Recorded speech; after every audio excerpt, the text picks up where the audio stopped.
Gandhinagar UCC કમિટીની મળશે બેઠક। વકફ બોર્ડના ચેરમેન અને સભ્યોની કમિટી સાથે બેઠક। કમિટી અધ્યક્ષ રંજનાબેનને ઇમરાન ખોડાવાલાએ લખ્યું પત્ર। દરેક ધર્મના અગ્રણીઓને મળશે યુસીસી કમિટી। એક જ મુસ્લિમ ધારાસભ્ય હોવાથી મને પણ આમંત્રણ મળવું જોઈએ। ઇમરાન ખેડાવાલા। અમારા સૂચનો પણ ધ્યાને લેવા જોઈએ। મારી સાથે મુસ્લિમ સમાજના અગ્રણીઓ પણ જોડાશે। જે પ્રમાણે મને કાલે જાણવા મળ્યું, ન્યૂઝપેપરમાં મેં વાંચ્યું હતું કે યુસીસી કમિટીના અધ્યક્ષ અને કમિટીના બીજા સભ્ય આજે મળવાના છે ગુજરાતના અંદર।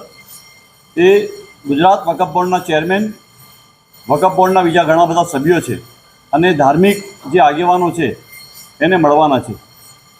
આ રજૂઆત આજે મેં સાંભળી કે ભાઈ આ લોકોને 5 વાગે મળવાના છે, ત્યારે આજે ગુજરાતના કોર્ડિનેશનના સાથે સંકળાયેલા અધિકારી જે આજે મેં એમને પત્ર લખ્યો છે અને જે અધ્યક્ષ છે રંજનાબેન, એમને પત્ર લખ્યો છે કે આજે જે પ્રમાણે જે લોકોને બોલાવવામાં આવ્યા છે એમાં ગુજરાત રાજ્યના ધારાસભ્ય તરીકે, મુસ્લિમ ધારાસભ્ય તરીકે હું ફક્ત એક જ ધારાસભ્ય છું।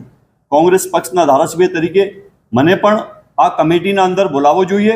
અમારા પણ જે સૂચનો છે તે લેવા જોઈએ, પરંતુ અત્યાર સુધી મને ત્યાં આવવા માટેનું આમંત્રણ મળ્યું નથી।